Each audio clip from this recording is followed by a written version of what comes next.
한국의 핵 기술이 일본을 추월했습니다. 도쿄대 교수의 충격 발언에 일본이 패닉에 빠졌습니다. 무려 반세기 동안 금지됐던 한국의 핵연료 재처리.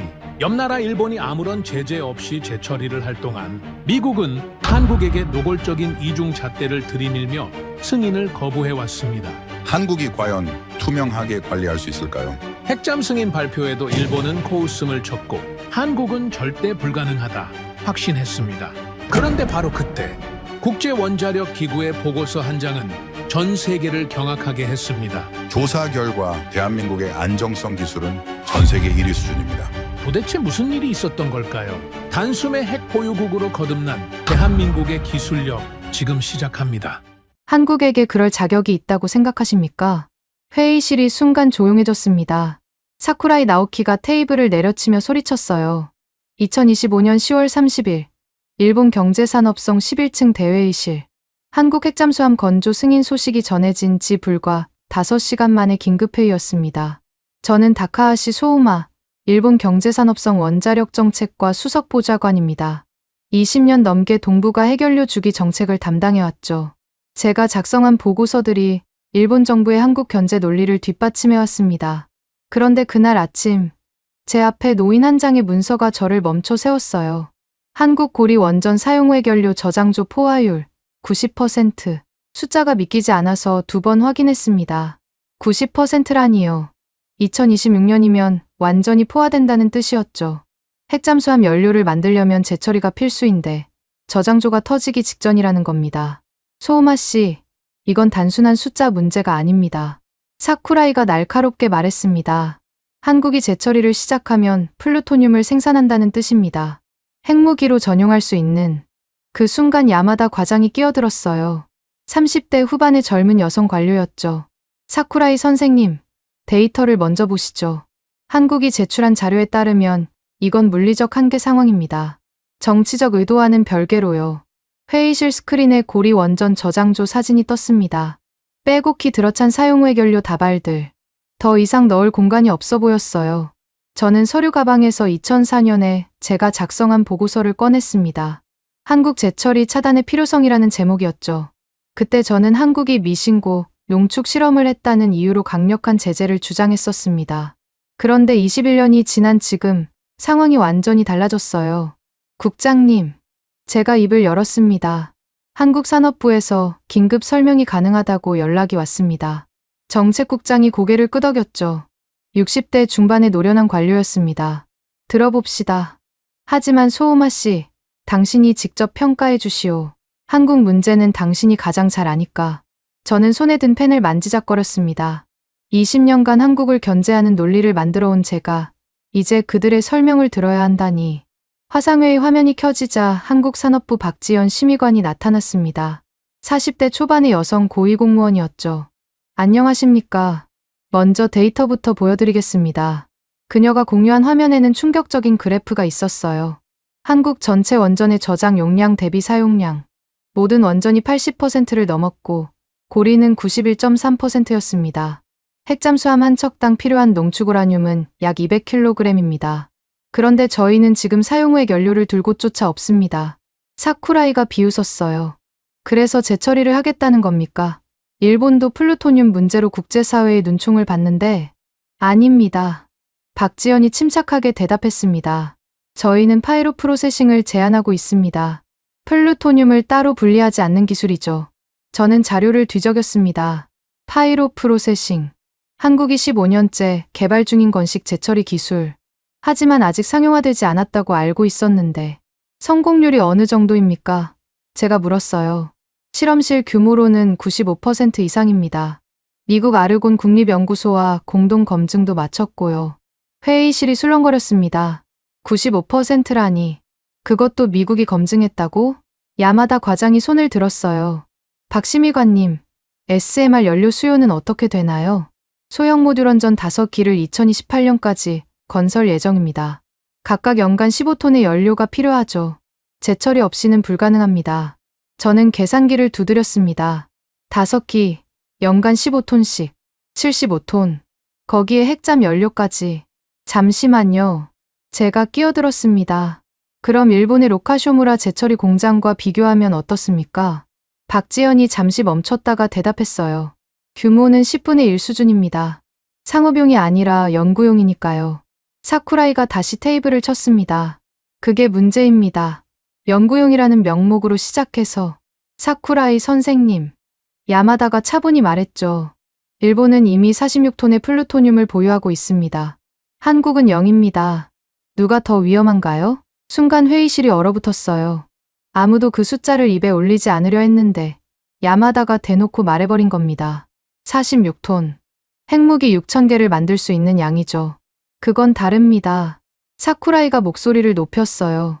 일본은 IAEA의 철저한 감시하에 한국도 마찬가지입니다. 박지연이 끊었습니다. 오히려 저희는 더 강화된 감시를 자발적으로 수용하겠다고 제안했습니다.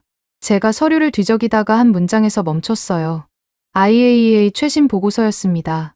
한국, 2004년 이후 핵물질 관련 위반 사항 없음. 21년간 단 한 건도 없었다는 겁니다. 제가 그토록 의심했던 한국이 말이죠. 박 심의관님, 제가 물었습니다. IAEA 사찰단이 상주한다는 게 사실입니까? 고리 원전에는 이미 3명이 24시간 상주합니다. 제철이 시설이 들어서면 5명으로 늘릴 예정이고요. 정책국장이 손가락으로 책상을 두드렸어요. 그의 버릇이었죠. 중요한 결정을 앞두고 소우마 씨, 현장을 직접 보고 오시오. 한국에 가서 직접 확인하란 말입니다. 서류만으론 부족하니까. 사쿠라이가 반발했습니다. 국장님, 그럴 필요가 필요합니다. 국장이 단호하게 말했어요. 우리가 20년간 한국을 막아온 논리가 맞는지 아니면 상황이 변했는지 확인해야죠. 화상회의가 종료되자 박지연이 마지막으로 말했습니다. 다카하시 수석님, 한국은 숨길 게 없습니다. 와서 직접 보십시오. 화면이 꺼졌지만 그 말이 계속 귓가에 맴돌았어요. 숨길 게 없다. 정말일까요?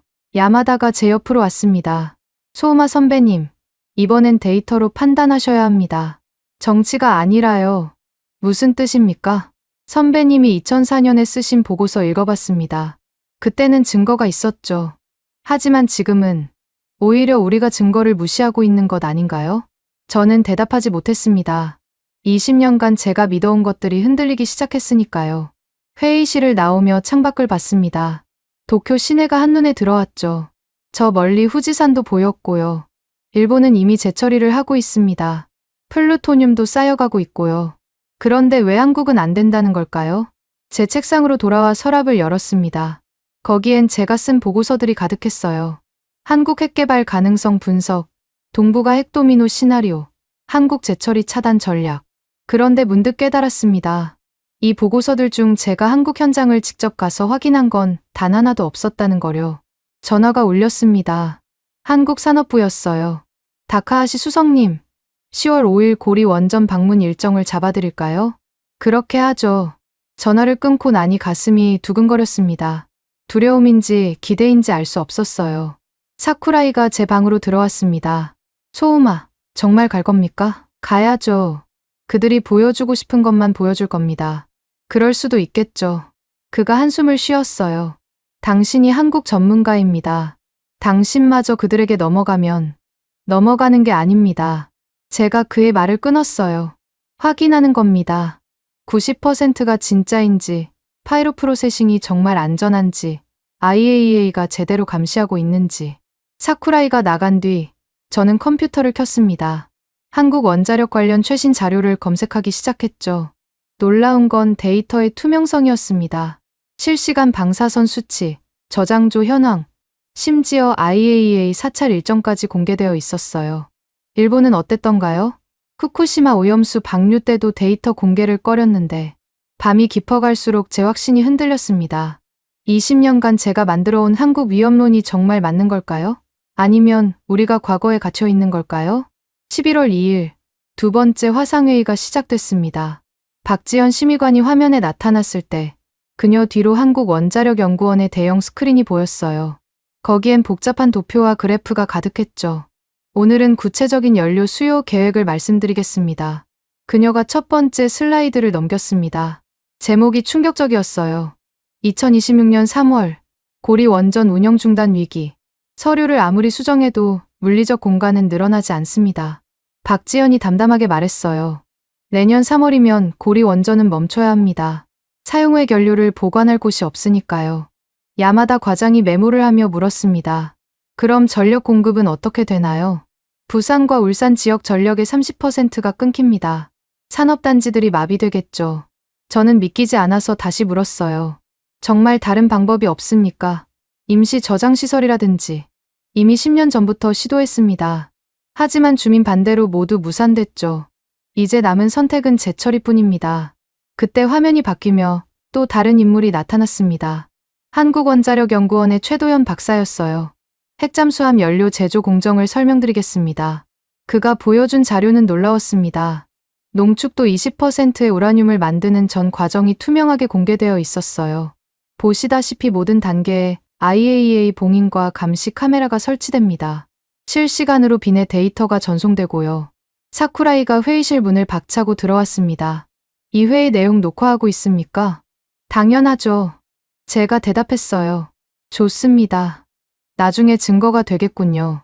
그가 냉소적으로 웃었죠. 한국이 얼마나 교묘하게 국제사회를 속이는지. 박지연이 그의 말을 들었는지 물었습니다. 일본 측에서 추가 질문이 있으신가요? 사쿠라이가 마이크를 잡았어요. 한국이 2004년에 비밀 농축 실험을 한 건 어떻게 설명하실 겁니까? 21년 전 일입니다. 박지연이 침착하게 대답했죠. 그 이후 단 한 건의 위반도 없었고요. 한 번 속인 자는 또 속입니다. 그럼 일본이 후쿠시마 사고를 숨긴 건 어떻게 설명하시죠? 회의실이 순간 조용해졌어요. 아무도 그 얘기를 꺼내리라 예상 못했으니까요. 화상회의가 끝난 직후 사쿠라이는 곧장 언론사로 향했습니다. 그날 오후 일본 주요 신문에는 이런 제목이 실렸죠. 한국 재처리, 제2의 북한 되나. 저는 기사를 읽으며 한숨을 쉬었습니다. 근거는 빈약했어요. 21년 전 사건과 추측뿐이었죠. 하지만 일본 여론은 금세 들끓었습니다. 그런데 다음 날 아침 뜻밖의 문서가 도착했어요. IAEA 사무총장이 일본 정부에 보낸 공식 서한이었습니다. 첨부된 건 한국 핵물질 관리에 대한 1차 평가 보고서였죠. 저는 커피를 마시다가 그만 컵을 놓쳤습니다. 한국의 핵물질 관리 체계, 규범 위반 징후 없음, 투명성 수준 최고 등급. IAEA가 한국에 최고 등급을 줬다는 겁니다.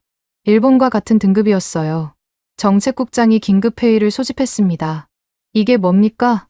사쿠라이가 보고서를 흔들었어요. IAEA가 한국 편을 든다는 겁니까? 사쿠라이 씨, 진정하시오.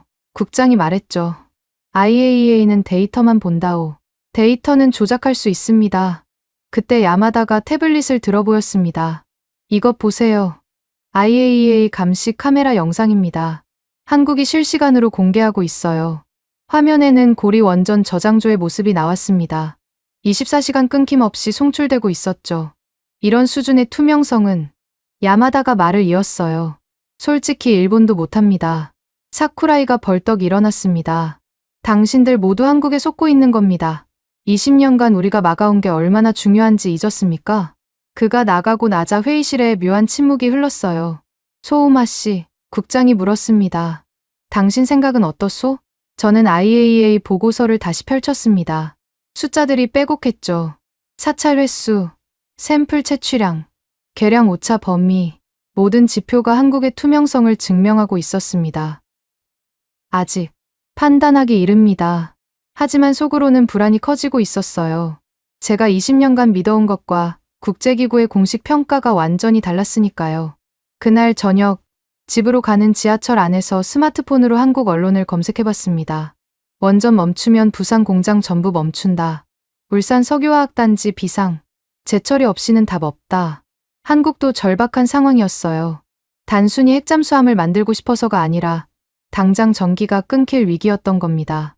집에 도착하니 아내가 물었습니다. TV 봤어요? 한국이 핵무기 만든다고 난리던데. 그건 추측일 뿐이야. 당신이 항상 그래왔잖아요. 한국은 믿으면 안 된다고. 맞았습니다. 제가 그래왔죠. 그런데 이제 와서 제가 틀렸다고 말할 수 있을까요? 밤늦게 야마다에게서 메시지가 왔습니다. 선배님, 이 자료 보세요. 한국 파이로 프로세싱 국제 검증 결과입니다.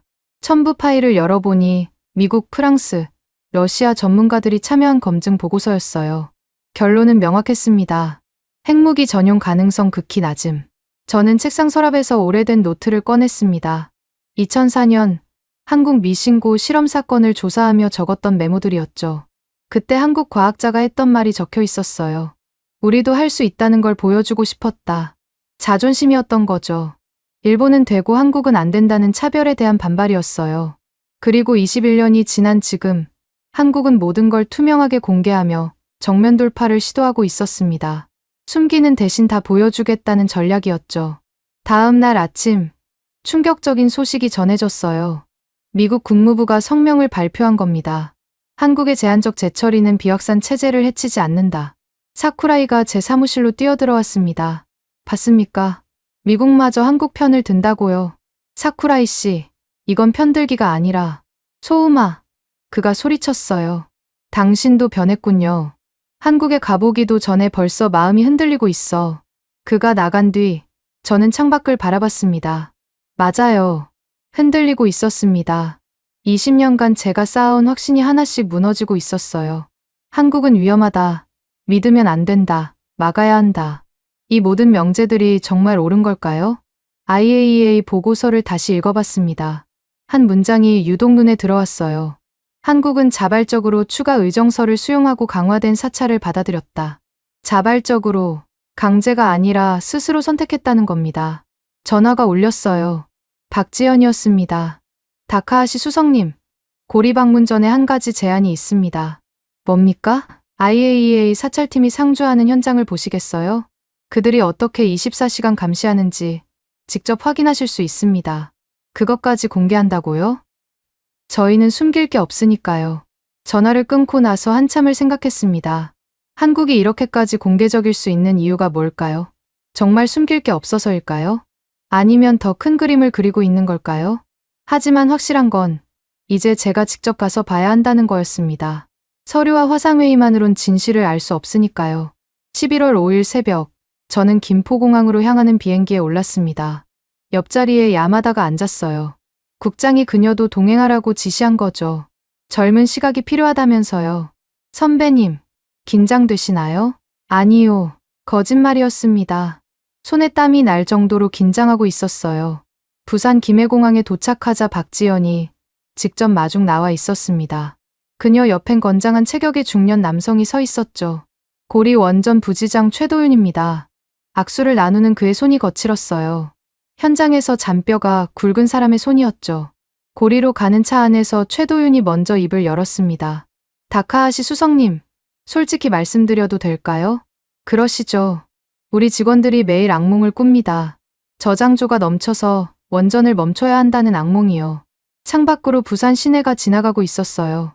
고층 아파트들, 공장들, 모두 전기로 돌아가는 것들이었죠. 원전에 도착하자 먼저 보안 검색을 받았습니다.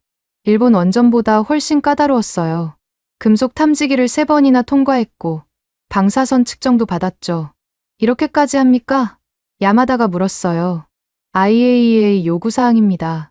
박지연이 대답했죠. 그 이상으로 하고 있고요. 중앙통제실로 들어가자 거대한 스크린들이 벽면을 가득 채우고 있었습니다. 그중 하나에는 영어로 IAEA MONITORING라고 적혀 있었어요. 그 아래 3명의 외국인이 앉아 있었습니다. IAEA 상주 사찰팀입니다. 박지연이 소개했어요. 24시간 교대 근무하죠. 팀장이라는 인도 출신 여성이 다가왔습니다. 나디아 알리라고 자신을 소개했어요. 일본에서 오셨다고요? 저희 감시 시스템 보시겠어요? 그녀가 보여준 화면에는 숫자들이 실시간으로 바뀌고 있었습니다. 방사선 수치, 온도, 압력, 연료봉 위치. 이 데이터가 전부 빈으로 실시간 전송됩니다. 1초의 지연도 없이요.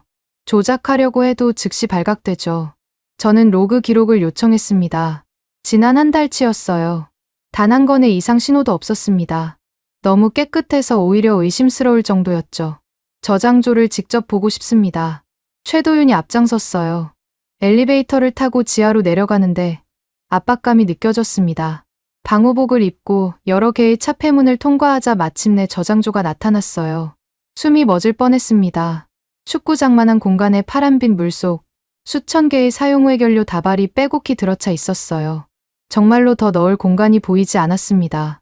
91.7%입니다. 최도윤이 말했어요. 지난주보다 0.2% 올랐죠.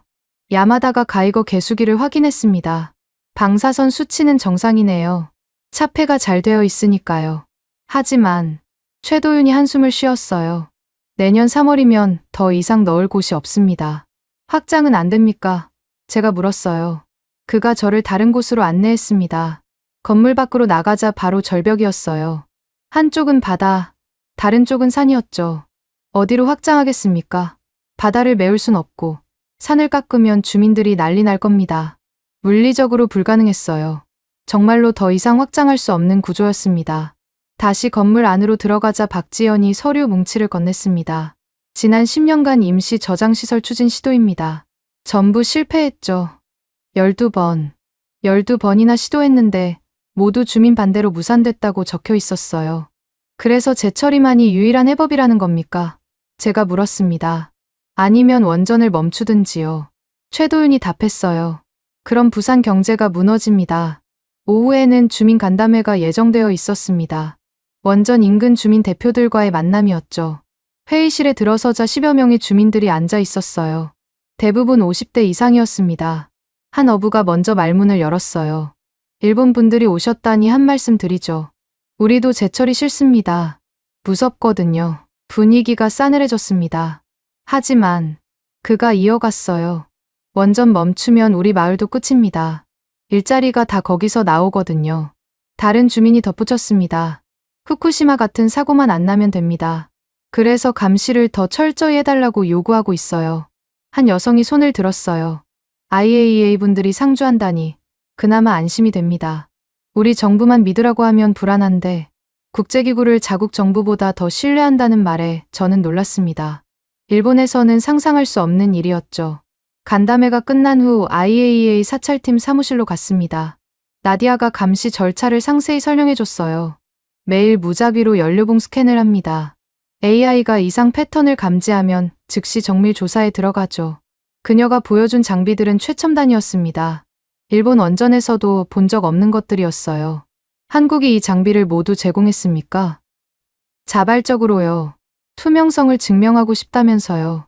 저녁 무렵 저장소를 다시 방문했습니다.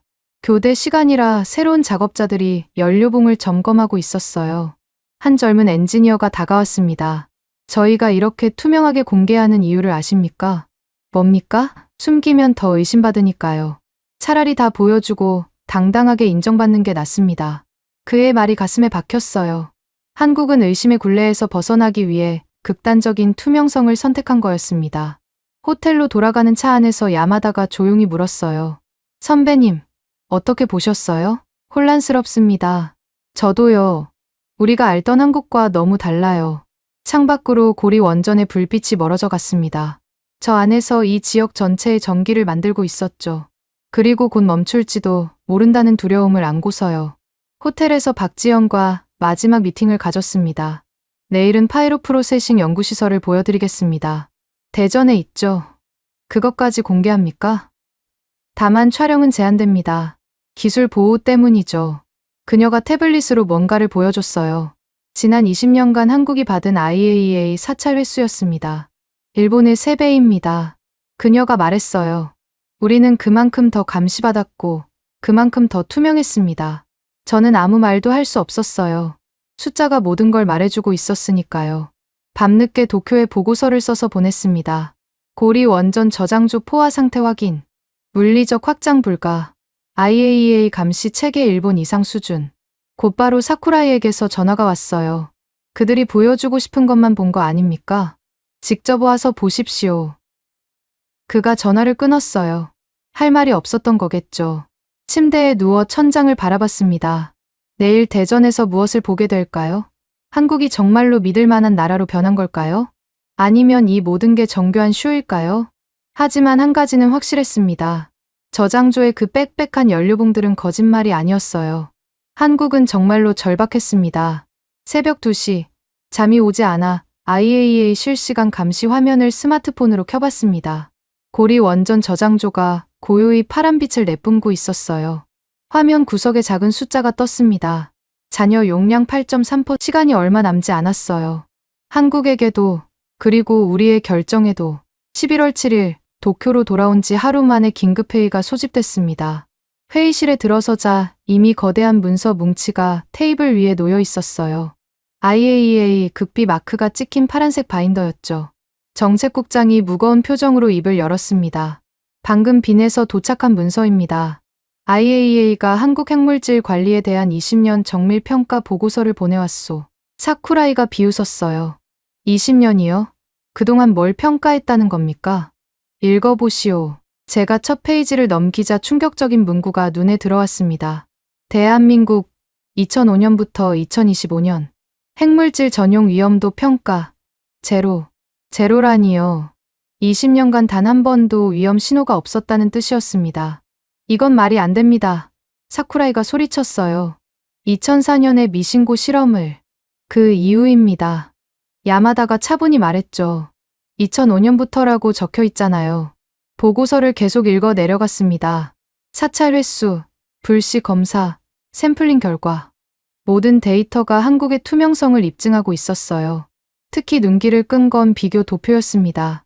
각국의 핵물질 관리 수준을 점수한 것이었죠. 일본 93점, 한국 96점. 한국이 우리보다 높다고? 사쿠라이가 믿을 수 없다는 표정이었어요. 야마다가 세부 항목을 가리켰습니다. 실시간 모니터링, 자발적 정보 공개, 추가 의정서 이행. 모든 면에서 한국이 앞서네요. 조작된 겁니다. IAEA가 조작할 이유가 뭡니까? 야마다가 반박했어요. 그들은 이란도 감시하고 북한도 감시합니다. 한국만 특별 대우할 이유가 없죠. 그때 정책국장이 또 다른 문서를 꺼냈습니다. 이건 IAEA 사무총장이 직접 쓴 의견서요. 편지를 읽는 순간 회의실이 얼어붙었어요. 한국은 후쿠시마 사고 이후 자발적으로 스트레스 테스트를 실시하고 모든 결과를 공개했다. 일본이 정보 공개를 주저할 때 한국은 더 많이 공개하는 길을 택했다. 사쿠라이의 얼굴이 붉게 달아올랐습니다. 이건 명백한 내정 간섭입니다. 아닙니다. 제가 끼어들었어요. 사실을 지적한 것뿐이죠. 모두가 저를 쳐다봤습니다. 제가 사쿠라이와 다른 의견을 낸 건 처음이었으니까요. 소우마 씨, 설마 한국 편을 드는 겁니까? 편을 드는 게 아니라 데이터를 보자는 겁니다. 제가 노트북을 열어 고리 원전에서 찍은 사진들을 띄웠어요. 빼곡히 찬 저장조, IAEA 상주 사무실, 실시간 모니터링 화면. 이게 제가 직접 본 현실입니다. 조작이 불가능한 수준이었어요. 야마다가 손을 들었습니다. 저도 한 가지 자료를 공유하고 싶습니다. 그녀가 화면에 띄운 건 충격적인 비교표였어요. 각국 플루토늄 보유량. 일본 46톤, 프랑스 65톤, 영국 110톤. 한국은 0톤. 한국은 0입니다. 야마다가 강조했어요. 재처리를 못해서 플루토늄이 아예 없어요. 그런데 우리는 46톤이나 쌓아두고 한국을 의심하고 있습니다. 사쿠라이가 벌떡 일어났습니다. 그건 다른 문제입니다. 일본의 플루토늄은 평화적 목적, 한국도 마찬가지 주장을 할 겁니다. 야마다가 끊었어요. 우리가 할 수 있는 변명은 그들도 할 수 있어요. 정책국장이 손으로 책상을 두드렸습니다. 토론을 중단시키는 신호였죠. 미국의 입장도 들어보시오. 비서가 새로운 문서를 배포했습니다. 미국 국무부와 에너지부가 공동으로 작성한 평가서였어요. 거기엔 한국의 파이로 프로세싱 기술이 상세히 분석되어 있었습니다. 플루토늄 분리가 기술적으로 극히 어렵고 경제성도 없다는 결론이었죠. 오히려 일본의 기존 재처리보다 핵확산 위험이 낮다고 평가하네요. 야마다가 중요 부분을 읽었어요. 사쿠라이가 서류를 내던졌습니다. 그럼 뭡니까? 한국에게 모든 걸 허용하자는 겁니까? 그게 아니라 제가 말을 선택하며 답했어요. 관리 가능한 수준에서 허용하는 게 오히려 안전할 수 있다는 겁니다. 무슨 소리입니까? 한국이 지금 불법적으로 뭔가를 시도한다면 어떻게 될까요? 감시가 어려워집니다. 하지만 합법적 틀 안에서 한다면 IAEA가 완벽하게 감시할 수 있죠. 회의실이 조용해졌어요. 제 논리를 반박하기 어려웠던 거죠. 그때 문이 열리며 젊은 직원이 뛰어들어왔습니다. 국장님, 한국 정부가 추가 자료를 보내왔습니다. 새로 도착한 문서는 더욱 놀라웠어요. 한국이 향후 10년간 받을 IAEA 사찰 계획이었는데 그들이 자발적으로 요청한 것이었습니다. 연간 사찰 횟수 365회, 불시 사찰 수용 무제한, 실시간 감시 카메라 500대 추가 설치. 이건 사쿠라이도 할 말을 잃었어요. 자살행위 아닙니까? 아니면 완벽한 투명성의 증명이거나요. 야마다가 말했죠. 정책국장이 IAEA 보고서의 마지막 장을 펼쳤습니다. 결론 부분입니다. 읽어보시오. 제가 소리 내어 읽었어요. 한국의 제한적 재처리 허용은 오히려 비확산 체제를 강화할 것으로 판단된다. 완전한 감시하에 투명한 운영은 은밀한 핵개발보다 안전하다. IAEA는 한국 모델을 다른 국가에도 적용할 것을 권고한다. 한국 모델이라니 IAEA가 한국을 모범 사례로 제시한 거였습니다. 사쿠라이가 마지막 저항을 시도했어요. 2004년을 잊었습니까? 그들은 거짓말을 했습니다. 그리고 21년간 단 한 번도 위반하지 않았습니다. 제가 대답했어요. 이 보고서가 그걸 증명하고 있어요. 사람은 안 변합니다. 국가 시스템은 변할 수 있습니다. 야마다가 차분히 말했죠. 한국은 시스템을 바꿨어요. 더 투명하게, 더 개방적으로. 점심시간이 되자 회의는 잠시 중단됐습니다. 저는 옥상으로 올라가 도쿄 시내를 내려다봤어요. 야마다가 따라 올라왔습니다. 선배님, 이제 인정하셔야 할 것 같아요. 뭐려? 우리가 한국을 잘못 봤다는 거려. 아니, 너무 과거에만 매여 있었다는 거려. 저는 주머니에서 2004년 보고서 복사본을 꺼냈습니다. 제가 쓴 것이었죠. 한국 핵개발 의혹과 대응 방안. 이걸 쓸 때는 확신했습니다. 한국은 위험하다고. 지금은요? 모르겠어요. 아니, 사실은 알 것 같기도 하고. 바람이 불어 서류가 펄럭였어요. 21년 전 제 확신이 바람에 흔들리는 것 같았죠. 오후 회의가 재개되자 정책국장이 중대 발표를 했습니다. 상부에서 지시가 내려왔소. 한국 재처리에 대한 일본의 공식 입장을 정리하라고. 반대해야 합니다. 사쿠라이가 즉각 말했어요. 그 근거는? 국장이 물었죠. 사쿠라이가 말문이 막혔습니다. 오전 내내 그의 모든 논거가 무너졌으니까요. 소우마 씨, 당신 의견은? 저는 천천히 입을 열었어요. 조건부 지지를 제안합니다. 모두가 놀란 눈으로 저를 봤어요. 한국 재처리 반대의 선봉장이었던 제가 지지를 말하다니. 조건이 뭡니까? 국장이 물었습니다. IAEA 감시 강화, 실시간 데이터 공유, 그리고 일본도 참여하는 공동 감시 체제 구축입니다. 공동 감시라. 국장이 고개를 끄덕였어요. 그럼 우리도 직접 확인할 수 있겠군요. 사쿠라이가 울분을 토했습니다. 20년간 지켜온 원칙을 하루아침에 버리는 겁니까? 원칙이 현실과 맞지 않으면 바꿔야죠. 제가 대답했어요. 한국은 이미 변했습니다. 우리만 과거에 머물 순 없어요. 그때 야마다가 태블릿을 들어 보였습니다. 실시간 뉴스였어요. EU, 한국 재처리 지지 성명 발표. 중국, 한국의 투명성 높이 평가. 러시아, 기술 협력 의사 표명. 국제사회가 이미 움직이고 있었습니다. 일본만 뒤처지고 있었죠. 국장이 결심한 듯 말했습니다. 소우마 씨, 보고서를 다시 쓰시오. 이번엔 지지하는 쪽으로. 회의가 끝나고 사쿠라이가 제게 다가왔어요. 후회할 겁니다. 한국은 절대 믿을 수 없어요. 그럴 수도 있습니다. 하지만 저는 IAEA 보고서를 들어보였죠. 이 데이터를 무시할 순 없어요. 그가 씁쓸하게 웃으며 떠났습니다. 저녁, 저는 사무실에 남아 새 보고서를 쓰기 시작했어요. 제목은 이렇게 정했습니다. 한국 제한적 재처리 허용의 전략적 가치, 투명성, 기반 비확산 체제 강화. 21년 만에 제 입장이 완전히 바뀐 거였죠. 하지만 이게 맞다는 확신이 들었습니다. 밤 10시, 박지연에게서 메시지가 왔어요. 감사합니다. 진실을 봐주셔서. 저는 답장을 보냈습니다. 아직 끝난 게 아닙니다. 지켜볼 겁니다. 하지만 속으로는 알고 있었어요. 한국은 이미 증명했다고. 투명함으로 의심을 이기는 법을 보여줬다고. 11월 11일 오전, 미국 대사관에서 긴급 연락이 왔습니다. 에너지부 특별팀이 일본 정부에 전달할 문서가 있습니다. 급비 사항이니 직접 오셔야 합니다. 제가 도착하자 미국 측 담당자가 봉인된 서류 가방을 건넸어요. 빨간색 급비 문서, 도장이 선명했죠. 워싱턴에서 직접 보낸 겁니다. 한국 핵기술에 대한 종합평가서예요. 경제산업성으로 돌아와 정책국장실에서 봉인을 뜹니다. 첫 페이지를 넘기자 제목이 눈에 들어왔어요. 한국 핵연료 주기 기술 검증 보고서, 미국 에너지부. 그 아래 요약문이 있었습니다. 파이로 프로세싱 위험 관리 가능, SMR 연료 제조 신뢰성 높음, 핵잠수함 연료 농축 전용 가능성 극히 낮음. 저는 안경을 벗었다가 다시 썼습니다. 제대로 본 게 맞나 싶어서요. 이게 무슨... 사쿠라이가 말을 잃었어요. 야마다가 세부 내용을 읽어 내려갔습니다. 파이로 프로세싱 플루토늄 분리율 0.03%. 이건 거의 불가능한 수준이네요.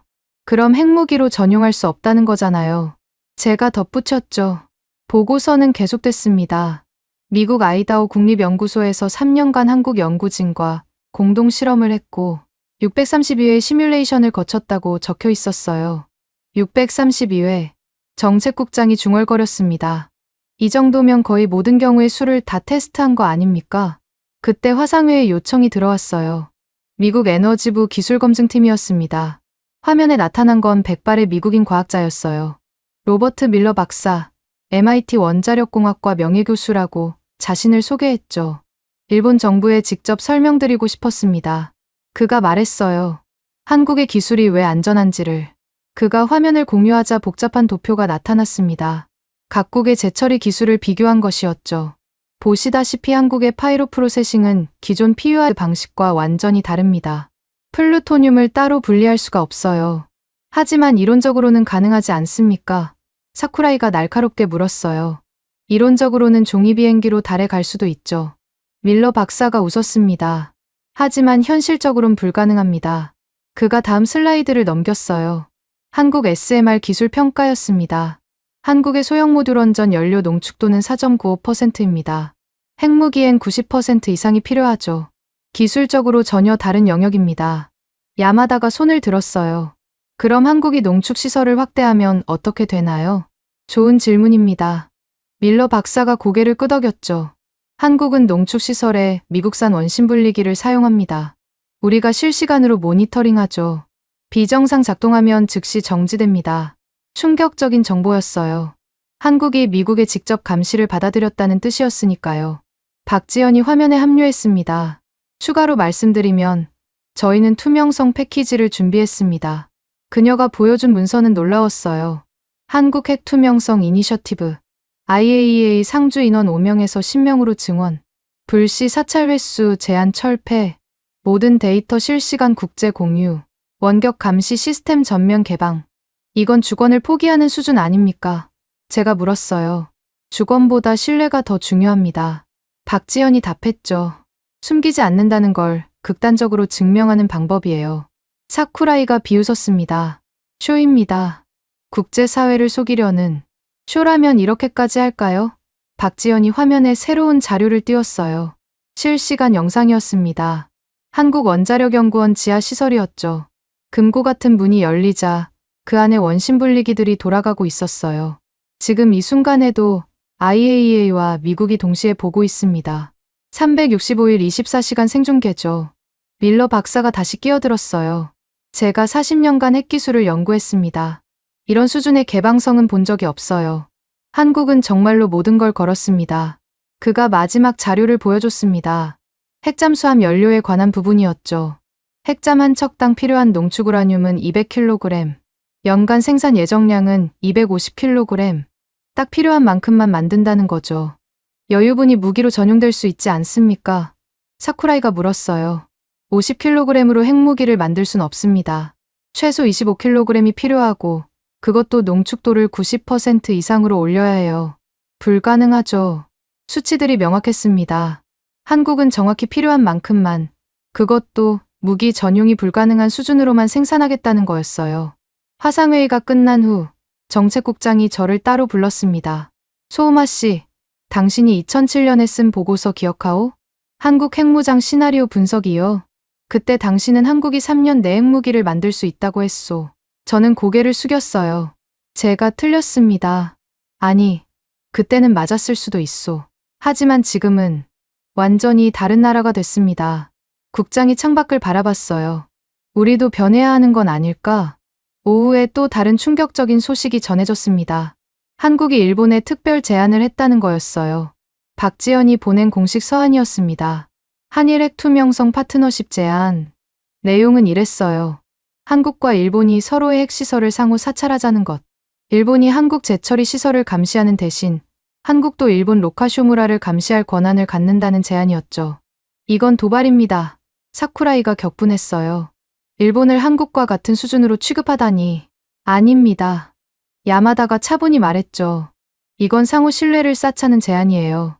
저는 제안서를 자세히 읽어봤습니다. 한국이 먼저 문을 열겠다고 했어요. 일본 전문가들이 언제든 방문할 수 있고 모든 데이터에 접근할 수 있다는 내용이었죠. 이 정도면 제가 말했어요. 거의 자기 목을 내미는 수준입니다. 그만큼 자신 있다는 거겠죠. 야마다가 덧붙였어요. 그때 미국 대사관에서 추가 연락이 왔습니다. 백악관이 한국 제안을 지지한다고 합니다. 동북아 핵 투명성 증진에 도움이 될 거라고요. 사쿠라이가 주먹을 쥐었어요. 미국마저. 모두가 한국 편인 겁니까? 편이 아니라 합리적 판단입니다. 제가 대답했죠.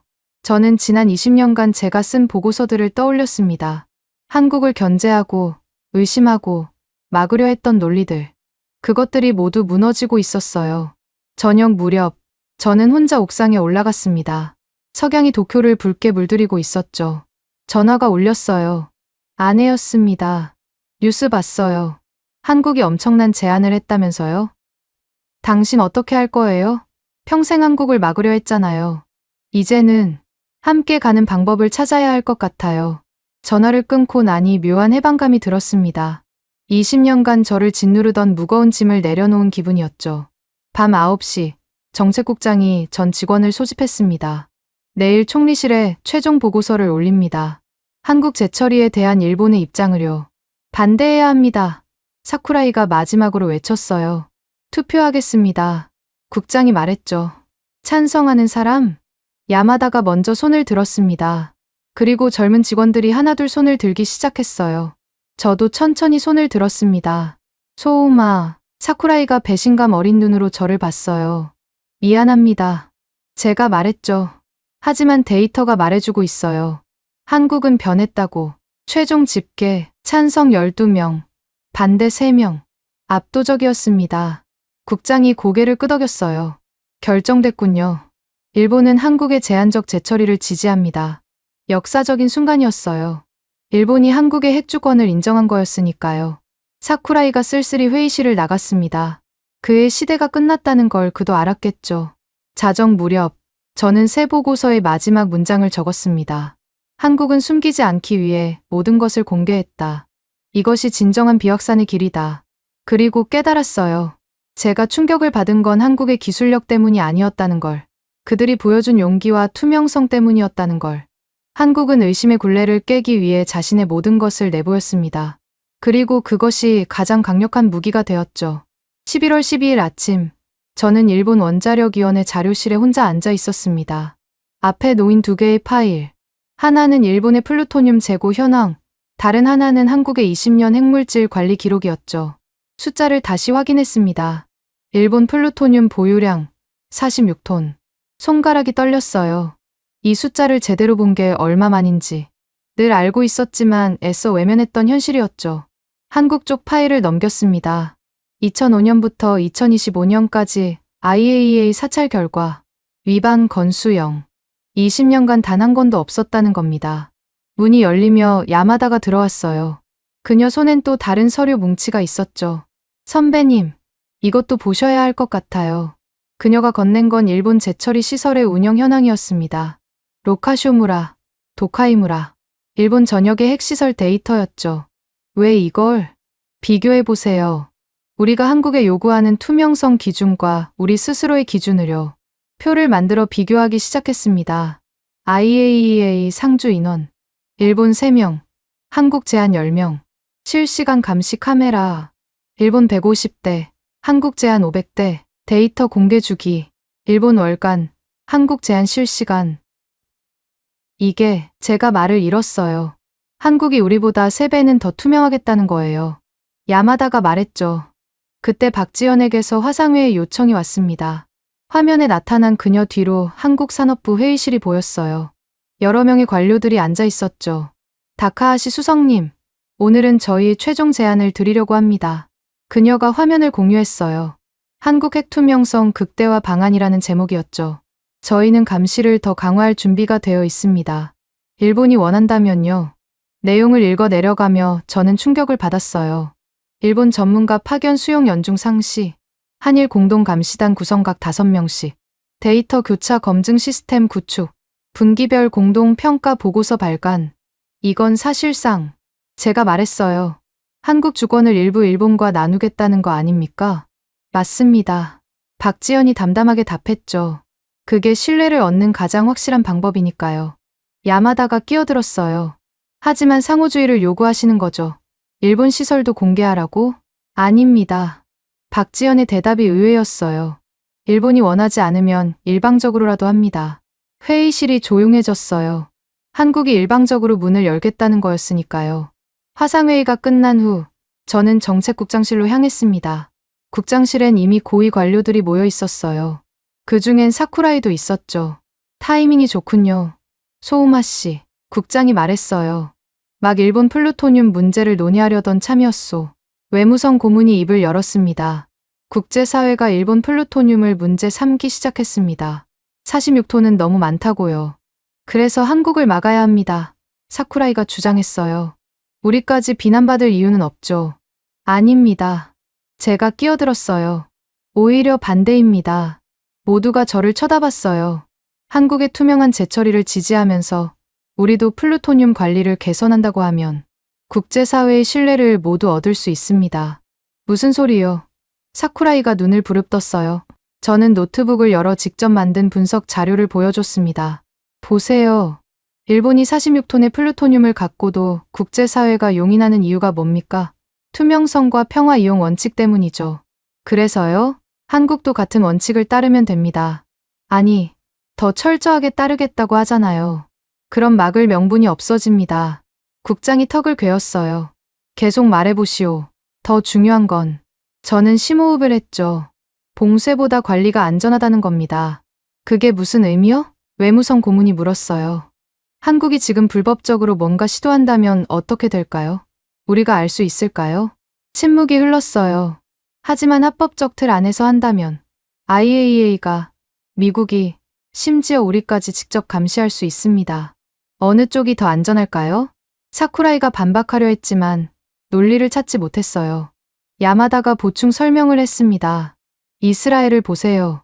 NPT 밖에서 핵무기를 만들었죠. 반면 한국은 NPT 안에서 투명하게 하겠다는 겁니다. 국장이 말했어요. 소우마 씨는 한국 방식이 오히려 비확산에 도움이 된다고 보는 거요? 제가 단호하게 답했죠. 관리된 개방이 은밀한 개발보다 100배 안전합니다. 그때 비서가 들어와 긴급 전문을 전달했어요. 베이징에서 온 것이었죠. 중국, 한국 재처리 지지 공식 발표, 투명성 모델 높이 평가, 중국까지. 사쿠라이가 주먹을 쥐었어요. 이어서 또 다른 소식이 전해졌습니다. 프랑스 아레바, 한국과 파이로 프로세싱 기술 협력 의향, 영국, 한국 모델 자국 적용 검토, 국제사회가 한국 편에 서고 있었어요. 아니, 정확히는 투명성 편에 서고 있었죠. 저는 일어서서 칠판에 도표를 그렸습니다. 이걸 보세요. 비확산 체제의 진화입니다. 1세대 완전 봉쇄 실패, 이스라엘, 인도, 파키스탄, 2세대 선택적 허용, 일본, 독일, 3세대 투명성 기반 관리, 한국 모델. 한국이 제시하는 건 3세대 모델입니다. 모든 걸 투명하게 공개하는 대신 제한적 권리를 갖는 거죠. 외무성 고문이 고개를 끄덕였어요. 이론적으론 맞는 말이군요. 이론이 아닙니다. 제가 강조했어요. 한국이 이미 실천하고 있어요. 저는 스마트폰을 꺼내 실시간 영상을 보여줬습니다. 한국원자력연구원의 IAEA 감시 카메라 영상이었죠. 지금 이 순간에도 전 세계가 보고 있습니다. 이보다 더 투명할 수 있을까요? 사쿠라이가 마지막 저항을 했어요. 그래도 한국은 믿을 수 없습니다. 왜요? 제가 물었어요. 구체적인 이유가 있습니까? 2004년, 21년 전 일입니다. 그 이후 단 한 건도 없었고요. 미래는 알 수 없지 않습니까? 그래서 감시하는 거죠. 제가 답했어요. 철저하게, 투명하게. 국장이 손을 들어 토론을 멈췄습니다. 소음아 씨, 당신이 20년간 주장해온 것과 정반대 아니오? 저는 솔직히 인정했어요. 제가 틀렸습니다. 왜 생각이 바뀐 거요? 저는 테이블 위에 서류들을 가리켰습니다. 데이터가 말해주고 있으니까요. 그리고 한국이 보여준 용기에 감동받았습니다. 모든 걸 투명하게 공개하는 건 엄청난 용기가 필요한 일이니까요. 회의실이 조용해졌어요. 국장이 천천히 입을 열었습니다. 내일 총리께 보고하겠소. 일본은 한국의 제한적 재처리를 지지한다고. 국장님, 사쿠라이가 벌떡 일어났어요. 사쿠라이 씨, 시대가 변했소. 국장이 차분히 말했죠. 우리도 변해야 해요. 회의가 끝난 후 저는 옥상으로 올라갔습니다. 도쿄의 야경이 반짝이고 있었죠. 야마다가 따라 올라왔어요. 선배님, 후회하지 않으세요? 뭐려? 20년간 쌓아온 논리를 하루아침에 뒤집은 거요. 저는 웃었습니다. 오히려 홀가분해요. 진실을 인정하니까요. 진실이라. 한국은 변했어요. 인정하기 싫었지만 그들은 정말로 투명해졌습니다. 멀리서 비행기 불빛이 지나갔어요. 어디선가 한국으로 가는 비행기일지도 모르죠. 선배님, 야마다가 말했어요. 한국이 왜 이렇게까지 투명해졌을까요? 아마도 저는 고민하다 답했죠. 차별받는 게 지긋지긋했을 겁니다. 일본은 되고 한국은 안 된다는 이중 잣대가요. 그래서 아예 기준 자체를 바꿔버린 거군요. 우리보다 더 투명해져서 우리가 반대할 명분을 없애버린 거죠. 밤 11시 집으로 돌아가는 지하철 안에서 박지연의 메시지를 받았습니다. 다카하시 수석님, 한국 정부는 일본과 함께 가길 원합니다. 경쟁이 아닌 협력으로요. 저는 답장을 보냈어요. 알겠습니다. 저도 이제 협력이 답이라고 믿습니다. 그리고 덧붙였죠. 한국이 보여준 투명성은 정말 인상적이었습니다. 존경합니다. 감사합니다. 이제 시작일 뿐입니다.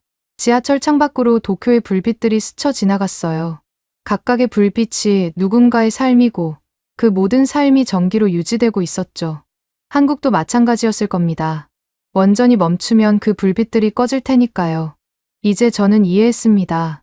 한국의 절박함을, 그들의 선택을, 그리고 그들이 보여준 용기를. 집에 도착하니 아내가 기다리고 있었어요. 뉴스 봤어요. 일본이 입장을 바꿨다면서요? 제가 주도했습니다. 20년 만에? 늦었지만 이제라도 바로잡아야죠.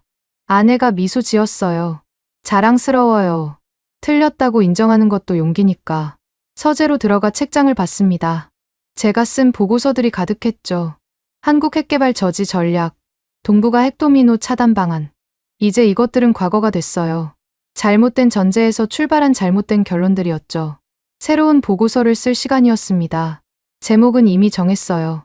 투명성과 협력, 새로운 비확산 체제의 미래. 11월 14일 오전 10시, 빈 IAEA 본부 대강당. 저는 일본 정부 대표단의 일원으로 그곳에 앉아 있었습니다. 한국 재처리 정책에 대한 IAEA 공식 브리핑이 예정되어 있었죠. 강당엔 이미 각국 대표들이 가득했어요. 미국, 프랑스, 영국, 독일, 그리고 맨 앞줄엔 한국 대표단이 앉아 있었습니다. 박지연도 보였고 그녀 옆엔 백발이 성성한 노학자들이 여럿 있었어요. 나디아 알리 사찰팀장이 연단에 올랐습니다. 오늘은 비확산 체제의 새로운 이정표가 될 발표를 하게 되어 영광입니다. 스크린에 첫 슬라이드가 떴어요.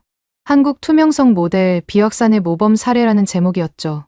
순간 한국 대표단 쪽에서 작은 숨소리가 들렸습니다. 한 노교수가 안경을 벗고 눈을 비비고 있었어요. 지난 20년간 한국은 전례 없는 수준의 투명성을 보여줬습니다. 나디아가 계속했죠. 오늘 IAEA는 공식적으로 한국 모델을 국제 모범 사례로 인정합니다. 강당이 술렁거렸어요. 공식 인정이라니. IAEA가 한국가를 이렇게 명시적으로 칭찬하는 건 극히 이례적이었으니까요.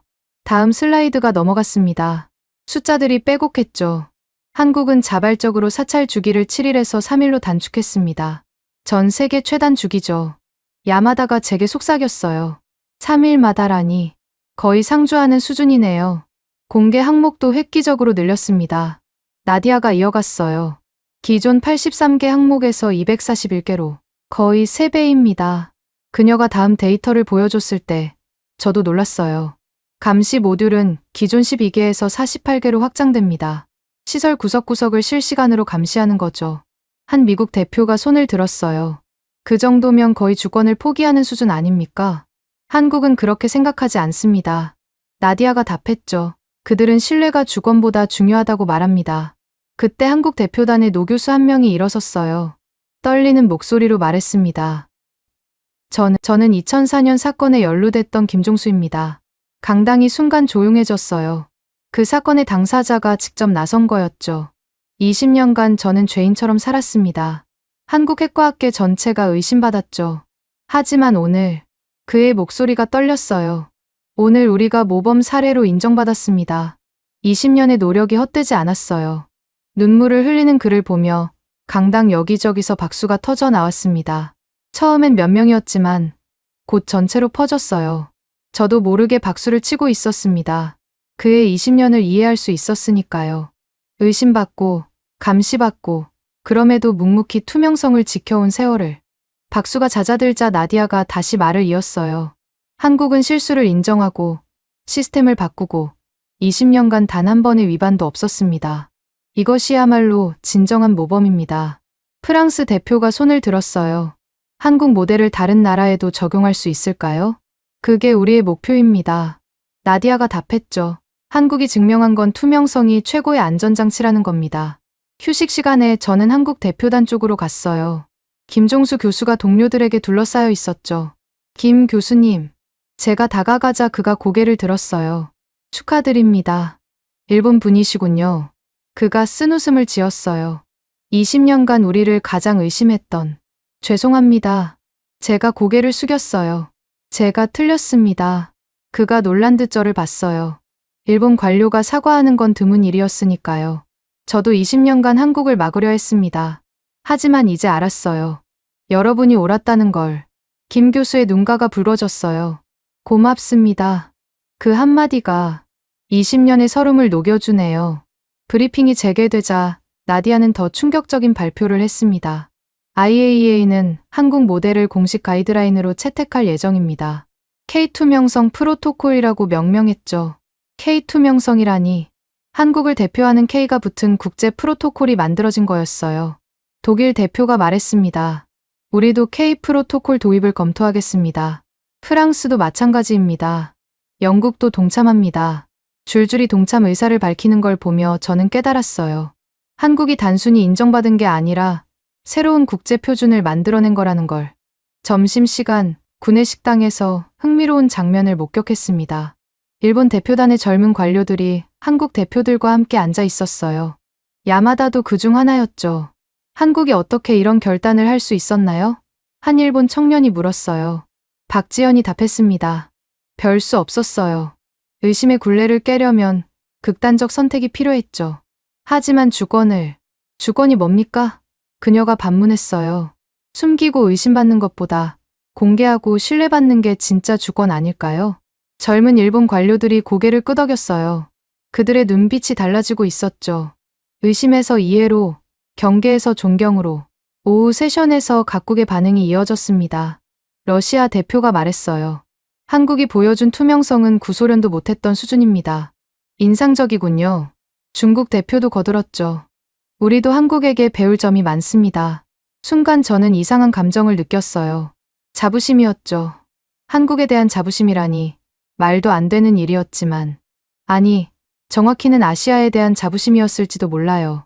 아시아 국가가 세계 표준을 만들어냈으니까요. 브리핑 마지막 순서로 비디오 메시지가 상영됐습니다. IAEA 사무총장이 직접 녹화한 거였어요. 한국은 의심을 투명성으로 극복했습니다. 이것이 진정한 리더십입니다. 모든 국가가 한국을 본받길 바랍니다. 영상이 끝나자 강당 전체가 기립박수를 쳤어요. 한국 대표단을 향한 박수였죠. 김종수 교수가 또 울고 있었어요. 동료들도 마찬가지였습니다. 20년의 한이 풀리는 순간이었으니까요. 저도 일어나 박수를 쳤습니다. 진심이었어요. 브리핑이 끝난 후 로비에서 뜻밖의 인물을 만났습니다. 사쿠라이였어요. 당신도 왔군요. 제가 말했죠. 끝까지 봐야 했으니까. 그가 씁쓸하게 웃었어요. 완벽한 패배네요. 패배가 아닙니다. 진실을 인정한 거죠. 그가 한국 대표단을 바라봤어요. 저들이 이렇게 될 줄은 정말 몰랐어요. 저도요. 하지만 이제는 압니다. 뭐려? 투명성이 최강의 무기라는 거려. 사쿠라이가 고개를 끄덕였어요. 그도 이제 인정하는 눈치였죠. 저녁, 호텔 바에서 각국 대표들이 모였습니다. 미국 대표가 건배를 제의했어요. K 프로토콜의 탄생을 위하여. 잔을 부딪히며 저는 생각했어요. 이게 역사의 전환점이라는 걸. 야마다가 제게 다가왔습니다. 선배님, 한국 측이 감사 인사를 전하고 싶다고 해요. 박지현과 김종수 교수가 다가왔죠. 다카하시 수석님, 박지현이 말했어요. 일본의 지지가 없었다면 오늘은 불가능했을 겁니다. 저희가 늦게 깨달은 거죠. 제가 답했어요. 김 교수가 손을 내밀었습니다. 이제 미래를 함께 만들어가면 됩니다. 악수를 나누며 저는 느꼈어요. 20년의 대립이 끝났다는 걸. 그리고 새로운 협력이 시작됐다는 걸. 밤늦게 호텔방으로 돌아와 도쿄에 보고서를 썼습니다. IAEA 한국 모델 공식 모범 사례 지정. K 프로토콜 국제표준 채택 예정. 일본도 도입 검토 필요. 그리고 개인적인 메모를 추가했어요. 오늘 저는 확신했습니다. 한국이 선택한 길이 옳았다는 걸. 그들은 숨기는 대신 보여주는 걸 택했고 의심 대신 신뢰를 얻었습니다. 창밖으로 비니 야경이 보였어요. 평화로운 도시였죠. 이곳에서 새로운 평화의 기준이 만들어진 거였습니다. 전화가 울렸어요. 도쿄의 정책국장이었습니다. 소우마 씨, 뉴스 봤소. 대성공이군요. 한국의 성공입니다. 우리도 K 프로토콜을 도입해야 할까요? 그래야 한다고 봅니다. 이제 그게 국제 표준이 될 테니까요. 전화를 끊고 나서 깨달았어요. 제가 이제 완전히 확신하고 있다는 걸. 더 이상 의심이나 회의는 없었습니다. 한국은 증명했어요. 투명성으로 모든 의심을 이길 수 있다는 걸. 그리고 저는 배웠습니다. 때로는 인정하는 것이, 바뀌는 것이 더 큰 용기라는 걸. 새벽 2시, 박지연에게서 메시지가 왔어요. 오늘은 한국 과학자들에게 역사적인 날이었습니다. 그런데 저희만의 승리가 아니에요. 투명성과 신뢰의 승리죠. 저는 답장을 보냈습니다. 맞습니다. 그리고 그 승리를 일본도 함께 나누고 싶습니다. 환영합니다. 함께 가는 길이 더 안전하니까요. 빈의 새벽은 고요했어요. 하지만 저는 알고 있었죠. 이 고요 속에서 새로운 시대가 열리고 있다는 걸. K 프로토콜. 한국이 만든 세계 표준. 이제 저는 최종 보고서에 무엇을 써야 할지 명확히 알았습니다. 더 이상 주저할 이유가 없었어요. 11월 15일 오전. 저는 일본 총리 관저 앞에 서 있었습니다. 손에는 최종 보고서가 들려 있었어요. 한국 제한적 재처리 승인 권고안. 제 인생에서 가장 중요한 문서였죠. 정책국장과 함께 총리 집무실로 들어갔습니다. 이미 외무 대신, 경제산업 대신이 기다리고 있었어요. 보고해 주시오. 총리가 말했죠. 저는 천천히 입을 열었습니다. 한국의 재처리를 지지할 것을 권고합니다. 조건 없이, 전면적으로요. 침묵이 흘렀어요. 다들 예상했지만 제 입에서 직접 듣는 건 달랐으니까요. 근거는 외무대신이 물었습니다. 첫째, IAEA가 한국을 모범 사례로 공식 인정했습니다. 둘째, 미국과 EU가 이미 지지를 표명했고요. 셋째, 저는 잠시 멈췄다가 말했어요. 한국이 보여준 투명성은 비확산 체제를 더 강화할 겁니다. 총리가 서류를 넘겨봤어요. 소우마 씨, 당신이 2004년에 쓴 보고서와 정반대 결론이군요. 제가 틀렸습니다. 20년간의 정책을 뒤집는 거요. 시대가 변했습니다. 한국도 변했고요. 경제산업 대신이 끼어들었어요. 국내 반발이 있을 겁니다. 특히 보수층에서. 설득하겠습니다. 제가 단호하게 말했죠. 데이터와 논리로요. 총리가 창밖을 바라봤습니다. 오랜 침묵 끝에 그가 돌아섰어요. 승인합니다. 일본 정부는 한국의 재처리를 공식 지지합니다. 역사적인 순간이었어요. 일본이 한국의 핵주권을 완전히 인정한 거였으니까요. 관절을 나오며 정책국장이 제 어깨를 두드렸습니다. 고생했소. 소우마 씨, 쉽지 않은 결정이었을 텐데. 아닙니다. 오히려 마음이 편합니다. 그날 오후 3시, 일본 정부의 공식 성명이 발표됐어요. 일본은 한국의 투명한 해결료 주기 정책을 전면 지지한다. 양국은 상호 신뢰를 바탕으로 새로운 협력 시대를 열 것이다. 발표 직후 박지연에게서 전화가 왔습니다. 다카하시 수석님, 정말 감사합니다. 당연한 일을 한 겁니다. 당연하지 않아요. 20년의 편견을 깨는 건 엄청난 용기가 필요한 일이죠.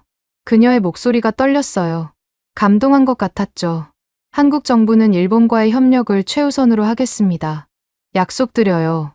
전화를 끊고 사무실로 돌아왔을 때 뜻밖의 방문객이 기다리고 있었어요. 김종수 교수였습니다. 어제 빈에서 봤는데 벌써 도쿄에 온 거였죠. 급히 와서 죄송합니다. 꼭 드릴 말씀이 있어서. 앉으세요. 그가 낡은 노트 한 권을 꺼냈어요. 2004년 사건 이후 제가 쓴 일기입니다. 매일 썼죠. 언젠가는 진실이 밝혀질 거라 믿으며. 노트를 펼치자 빼곡한 글씨들이 보였어요. 오늘도 일본이 우리를 비난했다. 하지만 포기하지 않겠다. 투명하게, 정직하게, 언젠가는 인정받을 때까지. 20년간 이 신념 하나로 버텼습니다. 김 교수가 말했어요. 그리고 오늘 일본이 우리를 인정해줬죠. 그의 눈에 눈물이 맺혔습니다. 감사합니다. 진심으로. 이제야 과거를 내려놓을 수 있을 것 같아요. 저도 목이 메었어요. 그의 20년이 얼마나 힘들었을지 이제야 실감했으니까요. 저녁, 저는 서재에 앉아 있었습니다. 앞에는 2개의 보고서가 놓여 있었어요. 2004년에 쓴 한국 재처리 차단의 필요성과 오늘 제출한 한국 재처리 승인 권고안. 정반대의 결론. 하지만 둘 다 제가 쓴 거였죠. 무엇이 변했을까요? 한국이 변했고, 시대가 변했고, 무엇보다 제가 변했습니다. 과거의 저는 의심과 두려움에 갇혀 있었어요. 하지만 이제는 데이터와 사실을 봅니다. 회고록을 쓰기 시작했습니다. 한국에게 그럴 자격이 있다고 생각하십니까? 2025년 10월 30일 사쿠라이가 던진 질문이었죠. 그때 저는 대답하지 못했습니다. 하지만 이제는 답할 수 있어요. 네, 있습니다. 그들은 20년간 그 자격을 증명했으니까요. 계속 써 내려갔습니다. 한국은 숨기지 않기 위해 더 많이 열었다. 의심받지 않기 위해 극단적으로 투명해졌다. 그것이 그들이 선택한 길이었고 결국 옳은 길이었다. 나는 20년간 한국을 막으려 했다. 그들을 의심하고 견제하고 억압했다. 하지만 그들은 나의 의심을 투명성으로 녹여냈다. 이제 나는 안다. 진정한 안전은 봉쇄가 아니라 관리에서 온다는 것을. 숨기는 것보다 보여주는 것이 더 안전하다는 것을. 밤 10시, 야마다에게서 메시지가 왔어요. 선배님, 한국 언론이 난리예요. 일본의 지지를 역사적 화해라고 하네요.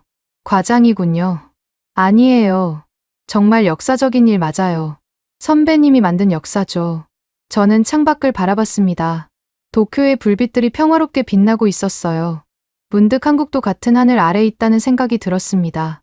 부산도, 울산도, 고리 원전도. 전화가 울렸어요. 아내였습니다. 뉴스 봤어요. 일본이 한국을 지지한다고. 당신이 주도한 거죠? 자랑스러워요. 과거를 인정하고 미래로 나아가는 것. 그게 진짜 용기니까. 전화를 끊고 다시 회고록을 썼습니다. 마지막 문장이었어요. 한국은 숨기지 않기 위해 더 열었고 나는 그것을 뒤늦게 배웠다. 때로는 열어 보이는 것이 가장 강력한 방어라는 것을. 그리고 신뢰는 의심이 아닌 투명성에서 온다는 것을. 펜을 내려놓고 일어섰어요. 서재 벽에는 제가 받은 상패들이 걸려 있었습니다. 대부분 한국을 견제한 공로를 인정받은 것들이었죠. 이제 그것들이 부끄러웠어요. 하지만 버리지는 않을 겁니다. 제가 걸어온 길이니까요. 잘못된 길이었지만 그것도 제 역사니까요. 마지막으로 박지연에게 메시지를 보냈습니다. 한국의 투명성이 저를 변화시켰습니다. 감사합니다. 곧 답장이 왔어요. 아닙니다. 다카하시 수석님의 용기가 한일 관계를 바꾼 겁니다. 우리가 감사해야죠. 휴대폰을 내려놓고 창가에 섰습니다. 이제 모든 게 끝났어요. 아니, 새로운 시작이었죠. 한국과 일본이 함께 가는 길. 의심이 아닌 신뢰로, 봉쇄가 아닌 협력으로. 그 길을 제가 열었다는 자부심이 들었습니다. 늦었지만 이제라도 열어서 다행이라고. 한국을 응원하신다면, 한국 최고, 한국은 아직 멀었다면, 한국 분발, 여러분들의 소중한 의견을 댓글로 적어주시면 감사드리겠습니다. 영상이 재밌으셨다면 구독과 좋아요 한 번씩 부탁드리겠습니다. 지금까지 감동유나였습니다.